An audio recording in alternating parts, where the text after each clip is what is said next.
Hello વિદ્યાર્થી મિત્રો, આ ધોરણ 10 બોર્ડની પરીક્ષાનું વિજ્ઞાનના પેપરનું આપણે સોલ્યુશન આપવા જઈ રહ્યા છીએ.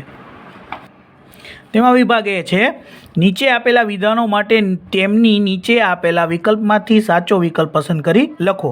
જેમાં પહેલો પ્રશ્ન છે, ખોરાક રાંધતી વખતે જો વાસણના તળિયા બહારથી કાળા થઈ રહ્યા હોય તો તેને અર્થ એ છે કે, જેમાં જવાબ આવશે બી, બળતણનું સંપૂર્ણ દહન થયું નથી. બીજો પ્રશ્ન છે, નીચેના પૈકી કયો ઘ્રાણેન્દ્રિય સૂચક છે? તો એમાં જવાબ આવશે સી, વેનીલા. ત્રીજો પ્રશ્ન છે, 1U A બરાબર ખાલી જગ્યા A, તો એમાં આવશે ત્રીજાનો પ્રશ્નનો જવાબ આવશે 10⁻⁶ A. ચોથો છે, મનુષ્યમાં ફેફસા એ ખાલી જગ્યા સાથે સંકળાયેલા તંત્રનો ભાગ છે. તો એમાં ઓપ્શન આપેલા છે પોષણ, પરિવહન, ઉત્સર્જન અને શ્વસન. તો એમાં સાચો આન્સર આવશે શ્વસન. એમાં પાંચમો પ્રશ્ન છે, મોટી ઉંમરની વ્યક્તિની આંખોનો સ્ફટિકમય લેન્સ દૂધિયો અને વાદળછાયો બની જાય, આ પ્રકારની પરિસ્થિતિને ખાલી જગ્યા કહે છે. તો એમાં આવશે એ, મોતિયો. છઠ્ઠું છે, આરીસાની સામે તમે ગમે ત્યાં ઊભા રહો છતાં તમારું પ્રતિબિંબ જતું મળે છે, તો આ અરીસો ખાલી જગ્યા હશે. તો એમાં આવશે ડી, સમતલ અથવા બહિર્ગોળ. પછીનો પ્રશ્ન છે, નીચે આપેલા વિધાનો સાચા અને તે રીતે ખાલી જગ્યા પૂરો. તો સાતમો પ્રશ્ન છે, પૃથ્વીનો પોપડો ખનિજ સ્વરૂપે માત્ર ખાલી જગ્યા ટકા કાર્બન ધરાવે છે. તો એમાં આવશે 0.02. આઠમો પ્રશ્ન છે, વિદ્યુત સ્થિતિમાનના તફાવતનો એસઆઈ એકમ ખાલી જગ્યા વૈજ્ઞાનિકના નામ પરથી રાખવામાં આવ્યો છે. તો જો આમાં એમ્પિયર છે, ઓહમ છે, પણ આપણે તો વોલ્ટની જરૂર છે કારણ કે વિદ્યુતનો સ્થિતિમાન એકમ વોલ્ટ આવે, તો એલેક્ઝેન્ડ્રા વોલ્ટ. નવમો પ્રશ્ન છે, એમાં અજારક શ્વસન દરમિયાન આપણી સ્નાયુનું પેશીમાં પાયરુવેટનું રૂપાંતર ખાલી જગ્યામાં થાય છે. તો એમાં આવશે લેક્ટિક એસિડ. 10મો પ્રશ્ન છે, ખાલી જગ્યા પ્રાણી પોતાનું લિંગ બદલી શકે છે. તો એમાં આવશે સ્નેલ એનું લિંગ બદલી શકે છે. 11મું છે, લેન્સનું સૂત્ર ખાલી જગ્યા છે. તો એનું પહેલું સૂત્ર આ છે, 1/u minus 1/u 1/v minus 1/u બરાબર 1/f. જેમાં 12મો પ્રશ્ન છે, સિન્નાબારનું રાસાયણિક સૂત્ર ખાલી જગ્યા છે, જેનું આવશે HgC એટલે કે મર્ક્યુરી. પછીનો પ્રશ્ન છે, નીચે આપેલા વિધાનો સાચા છે કે ખોટા તે લખો. જેમાં 13મો પ્રશ્ન છે, સોલ્ડર એ સીસુ અને ટીનની મિશ્ર ધાતુ છે. તો હા, સાચું આવશે. 14મો પ્રશ્ન છે, જે બાળકને પોતાના પિતા તરફથી વાય રંગસૂત્ર વાપરવામાં પ્રાપ્ત થશે તે છોકરી બને છે. ખોટું, તે છોકરો બને છે. તારાઓના પ્રકાશનું વાતાવરણીય વક્રીભવન થવાથી તારાઓ ટમટમતા લાગે છે. હા, એ સાચું છે. 16મો છે, જ્યારે એસિડના દ્રાવણને મંદ કરવામાં આવે ત્યારે હાઇડ્રોનિયમ આયનનો H3O+ની સાંદ્રતામાં વધારો થાય છે. ખોટું, એની સાંદ્રતામાં ઘટાડો થાય છે. પછીનો પ્રશ્ન છે, નીચે આપેલા પ્રશ્નના માંગ્યા મુજબ જવાબ આપો. એક શબ્દમાં જવાબ આપવાનો છે. માનવ શરીરમાં કયો અંતઃસ્ત્રાવ બનાવવા માટે આયોડિનની જરૂર છે? તો એમાં આવશે જવાબ થાઇરોક્સિન.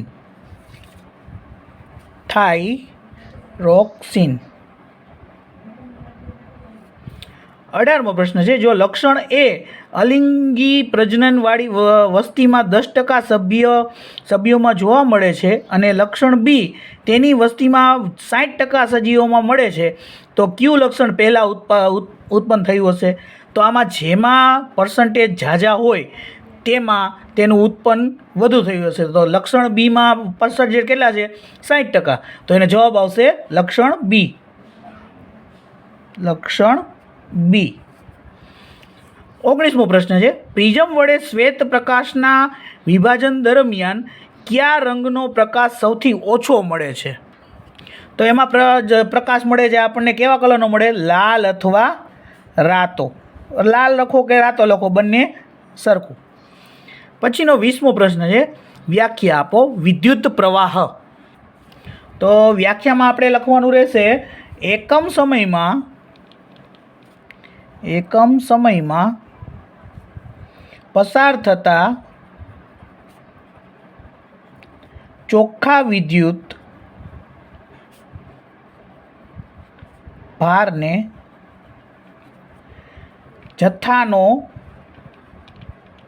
જથ્થાને વિદ્યુત પ્રવાહ કહે છે, જેને આપણે I બરાબર Qના છેદમાં T વડે દર્શાવાય છે. 21મો પ્રશ્ન છે, એમાં છે જોડકા જોડો. તેમાં છે 21મો સાઇટોકાઇમિન, તો એમાં આન્સર આવશે સી. 22મું છે જિબ્રેલિનમાં આવશે એ એટલે પ્રકાંડની વૃદ્ધિમાં મદદરૂપ થાય છે. પછીનો પ્રશ્ન છે જોડકા જોડો, જેમાં 23મો પ્રશ્ન છે, જે સજીવો પોતાનો ખોરાક જાતે બનાવે તેને શું કહેવાય? તો કે ઉત્પાદક, એટલે એમાં આવશે બી. પછીનો પ્રશ્ન છે, જે સજીવો વનસ્પતિનો ખોરાક તરીકે ઉપયોગ કરે તેને શું કહેવાય? તો એમાં આન્સર આવશે એ તૃણાહારી. પછી છે વિભાગ બી, પ્રશ્ન ક્રમાંક 25 થી 37 પૈકી કોઈ પણ 9 પ્રશ્નોના 40 થી 50 શબ્દની મર્યાદામાં માગ્યા મુજબ ઉત્તર લખો. જેમાં 25મો છે, એક ચળકતા કથ્થાઈ રંગના તત્વ એક્સને હવામાં ગરમ કરતા તે કાળા રંગનું બને છે. તત્વ એક્સ તેમજ બનતા કાળા રંગના સંયોજનનું નામ લખો. તો આમાં તેના તત્વોનું સંયોજનનું આપણે નામ લખવાનું છે. તો તત્વ એક્સ છે કોપર, Cu જેને સંયોજનમાં દર્શાવવામાં આવે છે, સંયોજનનું નામ કોપર ઓક્સાઇડ CuO. 26મો પ્રશ્ન છે, કારણ આપો પ્લેટિનિયમ, સોનું અને ચાંદી આભૂષણો બનાવવા માટે વપરાય છે. તો આનો આન્સર આવશે કે પ્લેટિનિયમ, સોનું અને ચાંદી જેવા આભૂષણો નિષ્ક્રિય હોવાથી એ પાણી અને હવા સાથે પ્રક્રિયા કરતા નથી. તો હવે છે અમીબામાં પોષણ દર્શાવતી નામ નિર્દેશવાળી આકૃતિ દોરો. હવે અમીબાની આકૃતિ કોઈ નિશ્ચિત નથી હોતી, એટલે તમે ગમે તે રીતે દોરી શકો અને નામ નિર્દેશ કરી શકો. અને તેના પછીનો પ્રશ્ન છે 27મો, તે છે ફક્ત દ્રષ્ટિહીન માટે, જે આપણે કરવાનો નથી. 28મો પ્રશ્ન છે, નીચેની આકૃતિ જુઓ. તેમાં પહેલું આપેલું છે એ તે કયા પ્રકારનું પ્રજનન દર્શાવે છે? તો પહેલા પ્રશ્નનો જવાબ આવશે કલિકા સર્જન. બી છે તે સજીવનું નામ લખો. તો તે સજીવનું નામ શું છે? હાઇડ્રા. પછીનો પ્રશ્ન છે દ્રષ્ટિહીન માટે, જે આપણે કરવાનો નથી. તેના પછીનો છે 29મો, એકલિંગી પુષ્પ કોને કહે છે તેના 2 ઉદાહરણ આપો. તો તેમાં પુકેસર અને સ્ત્રી કેસર એવી રીતે 2 છે. તો એના ઉદાહરણમાં આપણે આપી શકીએ પપૈયું અને તરબૂચ. 30મો પ્રશ્ન છે, અવકાશયાત્રીને આકાશ ભૂરાના બદલે કાળું કેમ દેખાય છે? તો તેનો આન્સર આવશે અવકાશયાત્રીને આકાશમાં શૂન્ય અવકાશ હોવાથી ભૂરાને બદલે કાળું દેખાય છે, કારણ કે અહીંયા શૂન્ય અવકાશ હોતું જ નથી, તેના કારણે એ આકાશ એને કાળું દેખાય છે.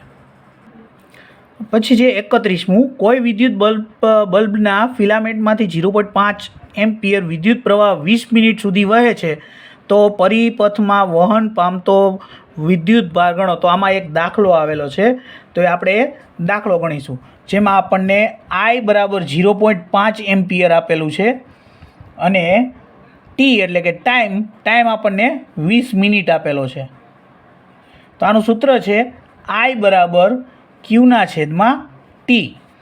એટલે કે આમાં આપણને I અને ટી આપેલું છે, Q શોધવાનું, Qને કરતાં બનાવી એટલે I ગુણ્યા ટી થાય.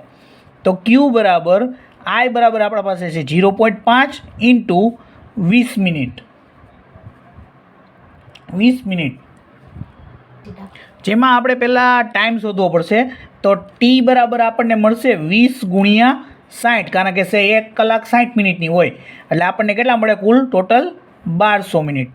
એટલે કે Q બરાબર મળશે આપણને આઈ ગુણ્યા ટી એટલે કે 0.5 ગુણ્યા 1200 એટલે કે ક્યુ બરાબર 0.5ને મારે પૂરા કરવા હોય એટલે છેદમાં 10 લેવા પડે અને ગુણ્યા 1200 એટલે 0 0 જાય તો 120 ગુણ્યા 5 એટલે કેટલા મળશે આપણને 600 સી. ક્યુ બરાબર આપણને 600 સી આન્સર મળે છે. 600 સીમાં આપણે સી બરાબર આપણે સી કરવું ફરજિયાત છે, કારણ કે સી ન કરીએ તો ન ચાલે. તો આ દાખલો આપણે ફરીથી એકવાર સમજી લેશું કે આઈ બરાબર 0.5 એ ટી બરાબર 20 મિનિટ. તો આપણે ટાઈમ ગોત્યો 20 ગુણ્યા 60 બરાબર 1200 મિનિટ. તો એમાં સૂત્ર છે આઈ બરાબર ક્યુના છેદમાં ટી, જેમાં આપણને ક્યુ શોધવાનું. ક્યુ બરાબર આઈ ગુણ્યા ટી. ક્યુ એટલે 0.5 ગુણ્યા 1200 જે મિનિટ હતી એ. ક્યુને આપણે 0.5માંથી 5 કરવા માટે છેદમાં 10 લીધા ગુણ્યા 1200 એટલે 0 0 કટ થાય એટલે આપણને મળે 12 50 60 એટલે 600 સી. બરાબર, આપણે સી એમાં ફરજિયાત કરવું જરૂરી છે. પછી 32મો પ્રશ્ન છે કે ઉપરના કોષ્ટકમાં આપેલી માહિતીનો ઉપયોગ કરી નીચેના પ્રશ્નોના જવાબ આપો, જેમાં દ્રવ્ય છે અને અવરોધતા છે. તો એના આધારે આપણે ગોતવાનું છે. જેમાં પહેલું છે એ લોખંડ અને પારામાંથી કયું વધારે સુવાહક છે. તો બંનેમાંથી સારું વાહક કયું આવે તો કે લોખંડ. બીજું છે બી કયું દ્રવ્ય શ્રેષ્ઠ વાહક છે. તો શ્રેષ્ઠ વાહકમાં સૌથી ઓછું છે ચાંદીનું, તો આપણે લખશું ચાંદી. આજ બધા જ બાળકોને પેપરમાં પણ ચાંદી અને આમાં પણ ચાંદી. જેમાં 33મો પ્રશ્ન છે સમજાવો સોલેનોઇડ. તેનો આન્સર આવશે પાસે વીંટાયેલા અલગ કરેલા તાંબાના તારના હેલિકલ ગૂંચળાને સોલેનોઇડ કહે છે. જ્યારે સોલેનોઇડમાંથી વિદ્યુત પ્રવાહ પસાર કરવામાં આવે છે ત્યારે તેની અંદર અને તેની આસપાસ ચુંબકીય ક્ષેત્ર ઉત્પન્ન થાય છે. આટલું આપણે લખી શકાય. તેના પછીનો પ્રશ્ન છે તમે કચરાના નિકાલની સમસ્યા ઓછી કરવામાં શું યોગદાન આપી શકો છો? કોઈ પણ 2 પદ્ધતિના નામ જણાવો. તો એમાં કચરાના નિકાલની સમસ્યા ઓછી કરવા માટે આપણે વધેલો ખોરાક, શાકભાજીનો કચરો, ફળોનો છાલ, સૂકા પર્ણો અને બગીચાનો અન્ય કચરો વગેરે જૈવિક વિઘટનીય કચરાને આપણે જમીનમાં ખાડો ખાડીને દાટી શકીએ. અને ટીન, ખાલી ડબ્બા, પેપર, ગ્લાસ, ધાતુની તૂટેલી વસ્તુઓ વગેરે કચરાનું પુનઃચક્રીકરણ કરવામાં આવે એટલે કે આપણે રીયુઝ કરી શકીએ. એવી રીતે પણ આપણે કરી શકીએ. એટલે આમાં પદ્ધતિના 2 નામ કીધા છે આપણને દેવાના. તો એક તો છે પુનઃ ઉપયોગ અને બીજું છે પુનઃચક્રીયકરણ. પછીનો પ્રશ્ન છે નીચે આપેલા નિવસન તંત્રનું કુદરતી નિવસન તંત્ર અને કૃત્રિમ નિવસન તંત્રમાં વર્ગીકરણ કરો. તો પહેલાં તો કુદરતી નિવસન તંત્રમાં આવશે જંગલ અને સમુદ્ર, અને પછી બચ્યું કૃત્રિમ નિવસન તંત્ર. તો એમાં આવશે બગીચો અને માછલીઘર. બસ. પછી આવે છે માનવ શ્વસન તંત્રના અંગોના નામ આપો. તો એમાં આવશે નસિકા, છિદ્ર, શ્વાસ નળી, ફેફસા, ઉરોદર પટલ અને કંઠનળી વગેરે આપણે લખી શકાય. પછીનો પ્રશ્ન છે આપણે ફ્લેમિંગોનો ડાબા હાથનો નિયમ સમજાવો. તો એમાં એવું છે તમારા ડાબા હાથનો અંગૂઠો લેવાનો, પ્રથમ આંગળી અને વચ્ચે આંગળી આ ત્રણેયને એવી રીતે પ્રસાર કરો કે જેથી તેઓ એકબીજાને પરસ્પર લંબ રહે. જો પ્રથમ આંગળી ચુંબકીય ધ્રુવ ક્ષેત્રની દિશામાં હોય અને વચ્ચેની આંગળી વિદ્યુત પ્રવાહની દિશામાં હોય તો અંગૂઠાની દિશા વાહક પર લાગતા બળની દિશા અથવા વાહકના ગતિની દિશા દર્શાવે છે. આ આપણે ફ્લેમિંગોના ડાબા હાથનો નિયમ હતો. 38મો પ્રશ્ન છે સંયોગીકરણ પ્રક્રિયા એટલે શું? તેના 2 ઉદાહરણ આપી સમજાવો. જે તમે આપી શકો છો તમારી જાતે તમે આપી શકશો. 39મો આપેલો છે 2 તત્વો એક્સ અને વાયની ઇલેક્ટ્રોનની રચના નીચે મુજબ છે. એક્સમાં 2 8 1 અને વાયમાં 2 8 7. તો પહેલાં આપણે 2 8 1 આપેલું છે એટલે કે આ આવશે સોડિયમ, અને વાય માટે આપેલું છે 2 8 7 તો એ આવશે ક્લોરિન Cl. બરાબર. તેમાં એ છે ધાતુ તત્વને ઓળખી તેનું નામ લખો. તો ધાતુ તત્વને ઓળખીને આપણે તેનું નામ લખીએ તો એમાં પહેલામાં આવશે Na એટલે કે સોડિયમ.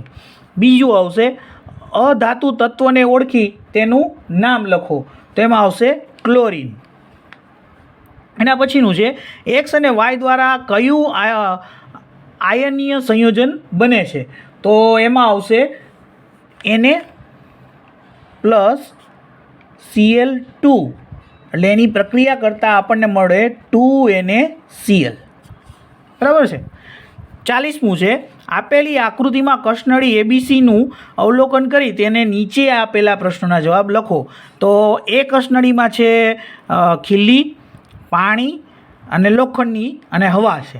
બીજામાં છે તેલનું સ્તર, હવા અને ખીલ્લી, અને ત્રીજામાં છે ખીલ્લી, હવા અને શુષ્ક હવા છે. તો આપણે પહેલા માટેનો જવાબ આવશે કઈ કસનળીમાં લોખંડની ખીલ્લીનો રંગ બદલાશે? તો એમાં આવશે એ.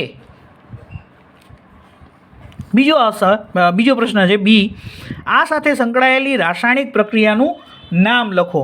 તો રાસાયણિક પ્રક્રિયામાં શું થાય? ક્ષારણ આમાં થાય છે. પછીનું આવે ઉપરોક્ત રાસાયણિક પ્રક્રિયા માટે જરૂરી પરિસ્થિતિઓ કઈ કઈ છે? તો કે ભેજ, હવા અને પાણી. બરાબર છે, ભેજ, હવા અને પાણી. અને 40મો પ્રશ્ન છે એ દ્રષ્ટિહીન વિદ્યાર્થી માટે છે, જે આપણે કરવાનો નહીં આવે. 41મો પ્રશ્ન છે ચેતાકોષની નામ નિર્દેશવાળી આકૃતિ દોરો અને શિખાતંતુનું કાર્ય જણાવો. તો તમે એની આકૃતિ દોરી અને તેનો જવાબ શિખાતંતુનું કાર્ય આપણે કહેવાનું છે. એના પછીનો પ્રશ્ન છે 41મો ચેતાકોષ વિશે ટૂંક નોંધ લખો, જે આપણે લખવાનું નથી આવતું, એ ફક્ત દ્રષ્ટિહીન વિદ્યાર્થીઓ માટે છે. 42મો પ્રશ્ન છે તરુણાવસ્થા સમયે છોકરીઓમાં કયા પરિવર્તનો જોવા મળે છે? તો એમાં આપણે આ આન્સર લખી શકીએ. પહેલું છે કે છોકરીમાં 10 થી 12 વર્ષની વયે તરુણાવસ્થા પ્રાપ્ત થાય છે.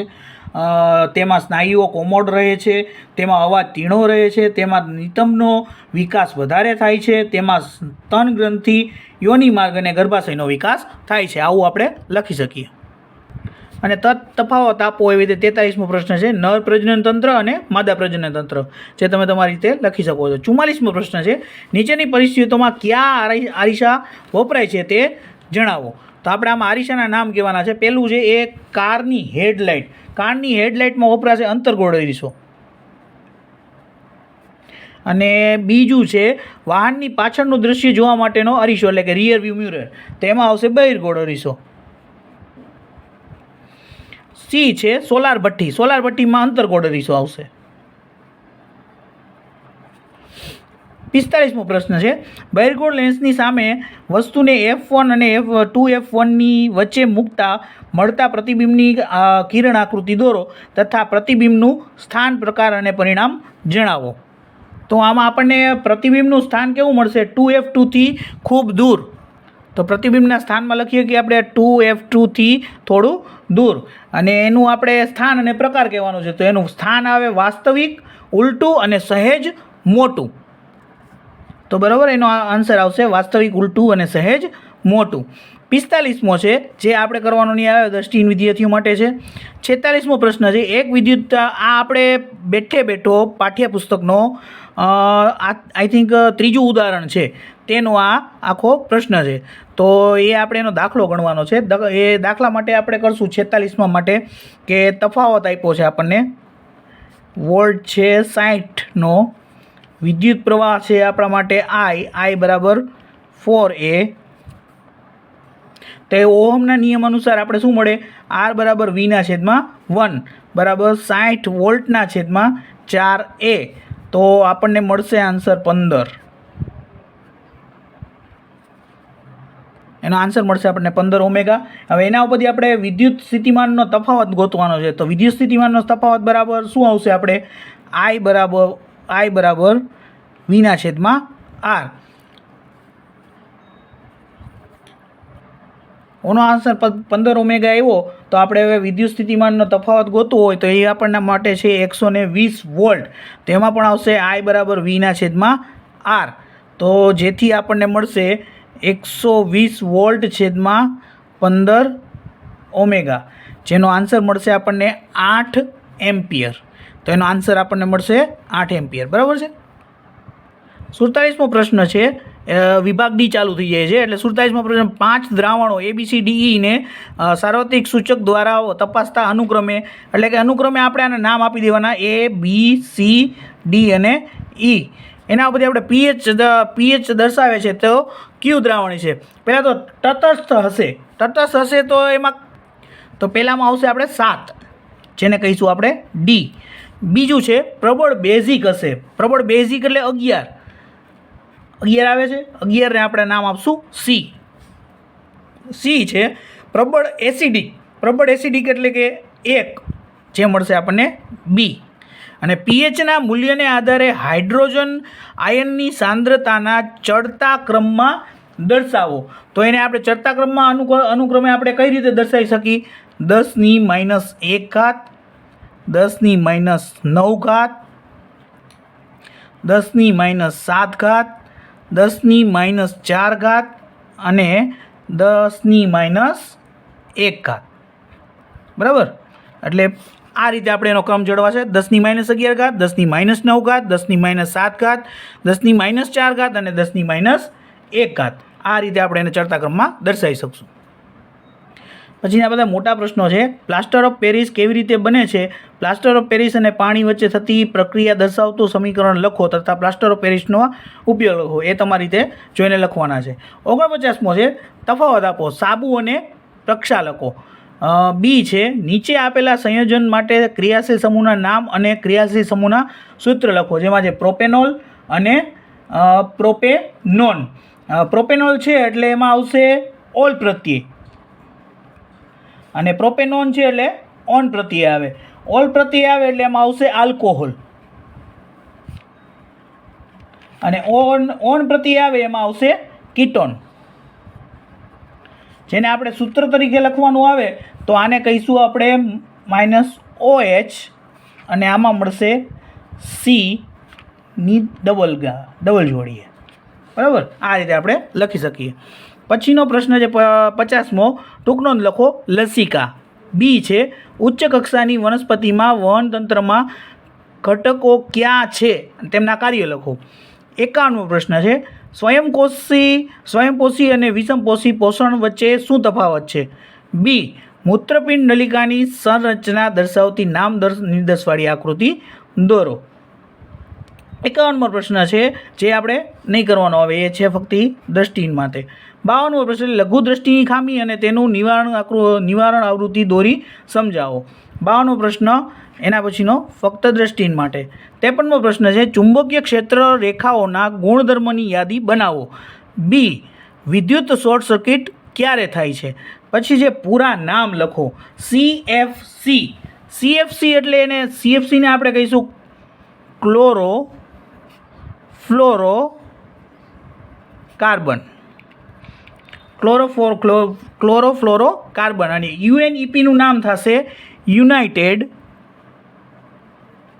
National environmental